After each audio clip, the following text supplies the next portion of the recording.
बिस्मिल्लाहिर्रहमानिर्रहीम। अस्सलाम वालेकुम, welcome back to my channel. आज हम बहुत ही आसान और बहुत ही मज़ेदार मटन मसाला चांप बनाएंगे। बहुत से तरीके हैं इसे बनाने के, लेकिन हम इसे बिल्कुल ही आसान तरीके से बनाएंगे और बहुत ज़्यादा जूसी और बहुत ज़्यादा खुशबूदार ये बन के तैयार होंगे। जब हम इन्हें बनाएंगे तो इनकी खुशबू पूरे घर में फैल जाएगी। आप मटन में भी चांप बना सकते हैं सेम इसी तरीके से, और बीफ में भी। बहुत ही ज़बरदस्त और बहुत ज़्यादा आसान तरीका है इन्हें बनाने का। तो चलें फटाफट से बिना टाइम वेस्ट किए रेसिपी की तरफ चलते हैं। इससे पहले मेरी आप सबसे रिक्वेस्ट है कि प्लीज़ आप वीडियो को एंड तक देखिएगा।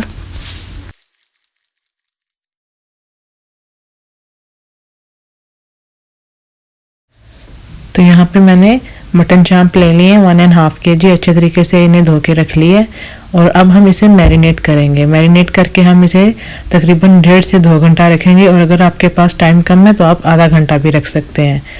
तो यहाँ पे हम सबसे पहले डाल देंगे जिंजर और गार्लिक। मैंने चॉप की हुई डाली है 3 टेबलस्पून। आप पेस्ट भी ऐड कर सकते हैं। और इसके साथ ही हम इसमें स्पाइसेस ऐड करेंगे। लाल मिर्चों का पाउडर तीखी वाली 1 टेबलस्पून भर के ऐड कर दिए। और इसके बाद हम इसमें ऐड करेंगे 1/4 टेबलस्पून टर्मरिक पाउडर। और इसके बाद हम इसमें बाकी के स्पाइसेस जो हैं वो ऐड करेंगे। स्पाइसेस आप अपने टेस्ट के मुताबिक कम या ज़्यादा कर सकते हैं, जितनी आपको पसंद है उस हिसाब से आप स्पाइसेस रख सकते हैं। सेम ऐसे ही फॉलो कीजिएगा, और जब हम इन्हें बनाएंगे तो इनकी बहुत ही ज़बरदस्त खुशबू और टेस्ट दोनों ही बहुत ज़बरदस्त रहेंगे। और ये सूखा धनिया और ज़ीरा दोनों को मैंने मिक्स करके ग्राइंड कर लिया था, और ये 2 टेबलस्पून मैंने भर के सूखा धनिया और ज़ीरा दोनों को मिक्स करके ग्राइंड करके वो पाउडर ऐड कर दिया है। और यहाँ पे सॉल्ट अकॉर्डिंग टू टेस्ट लीजिएगा, ये भी हम इसमें ऐड कर देंगे। इसके बाद हम इसमें ब्लैक पेपर पाउडर ऐड कर देंगे 1/2 टेबलस्पून। इसके बाद हम इसमें 1 टेबलस्पून भर के गरम मसाला ऐड कर देंगे।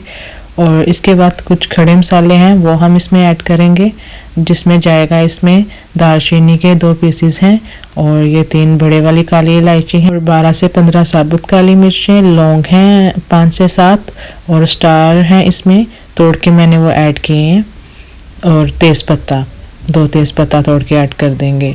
ये सारी चीज़ें डालने के बाद इसमें अब हम 1/2 लेमन जूस ऐड कर देंगे। ये मैं इसमें निचोड़ दूंगी सारा।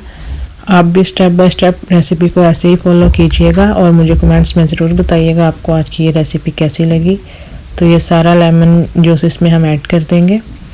इसके बाद हम इसमें ऐड करेंगे, ये योगर्ट है, गाढ़े वाली दही है, इसका पानी मैंने इसमें ऐड कर रही। और ये 4 से 5 टेबलस्पून भर के हम इसमें योगर्ट ऐड कर देंगे। ये देखें गाढ़ी वाली है, पानी नहीं इसमें ऐड कर रही मैं। ये डाल के अच्छे तरीके से अब हम चांप सारी मिक्स कर लेंगे, और मिक्स करके अब हम इसे रख देंगे तकरीबन 1.5 से 2 घंटे के लिए। अगर टाइम कम है तो आधा घंटा भी रख सकते हैं। और थोड़ा सा हम इसमें ऑयल भी ऐड करेंगे, तकरीबन 2 टेबलस्पून। कोई भी कुकिंग ऑयल जो आप यूज़ करते हैं वो आप इसमें ऐड कर लीजिएगा। चलें अच्छे तरीके से हम इसे मिक्स कर लेते हैं। वीडियो के चलते मेरी आप सबसे रिक्वेस्ट है, अगर आपको ये वीडियो अच्छी लगे तो वीडियो को लाइक शेयर, और जो चैनल पे नए हैं वो चैनल को ज़रूर सब्सक्राइब करें। तो अच्छे तरीके से सारे मसाले हम इसमें मिक्स कर लेंगे, सारे चांपों पे मसाले अच्छे तरीके से लग जाएं। तो मैरिनेट करके हम इसे 1.5 से 2 घंटे के लिए रख देंगे लीड लगा के। आपके पास टाइम कम है तो आप आधा घंटा भी रख सकते हैं। तो चलें फटाफट से हम इसे मैरिनेट करके रख देते हैं। अब नेक्स्ट यहाँ पे 2 घंटे हो गए थे मैंने इसे मैरिनेट करके रखा हुआ। अब हम इसे डालेंगे डायरेक्ट प्रेशर कुकर में, और इसमें हम तकरीबन 1 गिलास पानी ऐड करेंगे, और इसको अब हम टाइम लगवाने के लिए रख देंगे। तो चांप को मैंने टाइम लगवा लिए अच्छे तरीके से। यहाँ पे देखिए चांप गल गई हैं। स्टीम भी मैंने प्रेशर कुकर का खुद ही से रिलीज़ होने दी है। उसके बाद मैंने इसे ओपन किया है, और 1 गिलास पानी ऐड किया था, उसमें से इतना पानी इसमें अभी बचा है। तो अब हमने चांप को अच्छे तरीके से भूनना है। तो यहाँ पे हम पहले ऑयल ऐड करेंगे 1 कप। आप कम या ज़्यादा ऐड कर सकते हैं। और साथ ही हम चॉप्ड ऑनियन इसमें ऐड कर देंगे। दलदला सा चॉप मैंने कर लिए, और इसको हम प्याज को सॉफ्ट करेंगे थोड़ा सा। बिल्कुल बहुत ज़्यादा हमने प्याज की भुनाई नहीं करनी, प्याज को हमने लाइट पिंक सा करना है, बस थोड़ा सा प्याज को हमने सॉफ्ट करना है। तो यहाँ पे देखें प्याज जो है वो सॉफ्ट हो गई। और अब हम इसमें अदरक और लहसुन चॉप्ड की हुई ऐड कर देंगे 1.5 टेबलस्पून। इसको भी हम थोड़ा सा कलर चेंज होने तक तकरीबन 1 से 1.5 मिनट मीडियम फ्लेम पे भून लेंगे। आप चाहें तो पेस्ट भी ऐड कर सकते हैं लहसुन अदरक का, लेकिन मैं यहाँ पे चॉप की हुई ऐड कर रही हूँ। तो चलें इसे भी हम भून लेते हैं। 1 से 1.5 मिनट भूनने के बाद इसमें हमने बाकी की जो मसाले हैं वो ऐड करने हैं। मसाले हमने देख के ऐड करने हैं। मैरिनेशन के वक्त हमने चाप में जो मसाले ऐड किए थे वही सेम मसाले हमने यहाँ पे ऐड करने हैं, लेकिन कम ऐड करने हैं क्योंकि हमने चाप में भी ऐड किए थे। चलें अदरक लहसुन भी इसमें अब अच्छे तरीके से भून गई। अब यहाँ पे हम डाल देंगे टमाटर। 2 मीडियम साइज़ के टमाटर मैंने काट के ऐड कर दिए और बस इन्हें भी हमने थोड़ा सा ही सॉफ्ट करना है। फटाफट से इन्हें भी थोड़ा सा सॉफ्ट कर लेते हैं। तो चलें यहाँ पे टमाटर भी थोड़े से सॉफ्ट हो गए हैं। अब हम यहाँ पे स्पाइसेस ऐड करेंगे। तो यहाँ पे हम ऐड कर देंगे लाल मिर्चों का पाउडर, तकरीबन 1 टीस्पून इसमें ऐड किए, और इसके साथ ही हम इसमें ऐड कर देंगे टर्मरिक पाउडर, हल्दी पाउडर, ये भी 1/2 टीस्पून है, और सॉल्ट भी हम इसमें ऐड कर देंगे जितना हमें चाहिए। अकॉर्डिंग टू टेस्ट हम सॉल्ट ऐड करेंगे। स्पाइसेस भी आपको जितनी चाहिए उतनी रख सकते हैं। चलें और इसके बाद हम इसमें ऐड कर देंगे सूखा धनिया और ज़ीरा का ग्राइंड किया हुआ पाउडर। दोनों को मैंने मिक्स करके ग्राइंड कर दिया था, वो भी 1/2 टीस्पून इसमें ऐड कर दिए। और अब हम अच्छे तरीके से सारे मसाले की भुनाई कर देंगे। मसाले की भुनाई हमने बिल्कुल अच्छे तरीके से करनी है। यहाँ पे हमने स्पाइसेस को डाल के अच्छे से मिक्स कर देना है। टमाटर को अब हमने बिल्कुल अच्छे तरीके से पका लेना है। यहाँ पे जितने अच्छे तरीके से हो सकता है 3 से 4 मिनट में मसाले की हमने अच्छे तरीके से भुनाई करनी है। तो देखें टमाटर भी यहाँ पे काफ़ी हद तक सॉफ्ट हो गए हैं। और अब हम इसमें थोड़ा सा पानी ऐड करेंगे और अगेन अच्छे तरीके से हम इसे भून लेंगे। जितने अच्छे तरीके से भूनेंगे मसाले को उतनी ही ज़बरदस्त इसकी ग्रेवी बनेगी। थोड़ी सी हम इसमें ग्रेवी रखेंगे, बहुत ज़्यादा नहीं रखेंगे।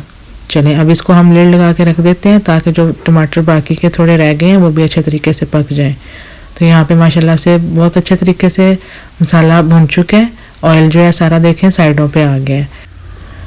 तो बस मसाला हम इसका बिल्कुल अच्छे तरीके से भून लेंगे। जितना अच्छे तरीके से हम इसका मसाला रेडी करेंगे ग्रेवी इसकी उतनी ही ज़बरदस्त रेडी होगी। अब हम इसमें चांपे ऐड कर लेंगे और अब हमने यहाँ पे इनकी बिल्कुल अच्छे तरीके से भुनाई करनी है। तकरीबन 12 से 15 मिनट हमने इन्हें भूनना है बिल्कुल अच्छे तरीके से। जब तक इनमें से अच्छी सी खुशबू नहीं आना स्टार्ट हो जाती तब तक हम इसे 12 से 15 मिनट तकरीबन भूनेंगे। फ्लेम को यहाँ पे मैंने मीडियम कर दिया है। और ये देखें माशाल्लाह से जितना इसको भूनेंगे ना यहाँ पे उतनी ही ये मज़े की बन के रेडी होंगी। और बहुत अच्छे तरीके से हमने इनको भूनना है। बुनाई का आपने मसाले का भी ख़ास ख्याल रखना है और चांपे डाल के भी आपने बुनाई का ख़ास ख्याल रखना है। जब तक ऑयल सारा किनारों पे आ नहीं जाता तब तक हम इसको ऐसे भूनते रहेंगे और चम्मच चलाते रहेंगे। तो यहाँ पे मैंने तकरीबन 15 मिनट अच्छे तरीके से चांप भून के और जो पानी इसमें से पकाते हुए बचा था वही इसमें ऐड कर दिया। अगर आपको और पानी इसमें चाहिए तो आप और भी ऐड करके थोड़ा सा टाइम इसे पका सकते हैं, लेकिन जो पानी इसमें से निकला था मैंने वही पानी बचा के रखा हुआ था साइड पे, वही मैंने इसमें ऐड कर दिया। साथ में इसमें हम हरी मिर्चें ऐड कर देंगे और अब हम इसे तकरीबन 5 मिनट के लिए लिड लगा के पकाएंगे। उसके बाद ये बिल्कुल रेडी है। ये देखें माशाल्लाह से बहुत ही ज़बरदस्त और बहुत टेस्टी ये बन के रेडी हुई है। बहुत ज़बरदस्त ग्रेवी और बहुत ही सॉफ्ट और जूसी चांप जो है हमारी बन के रेडी हो गई है। आप चाहें तो इन्हें तंदूर की रोटी के साथ या जैसे भी आपका दिल है आप इसे एंजॉय करें। ज़रूर ट्राई कीजिएगा और एंजॉय करें। तो चलें इसी के साथ आप मुझे दीजिए इजाज़त। इंशाल्लाह मिलेंगे नेक्स्ट किसी बहुत ही ईजी और ज़बरदस्ती रेसिपी के साथ। तब तक के लिए अल्लाह हाफिज़।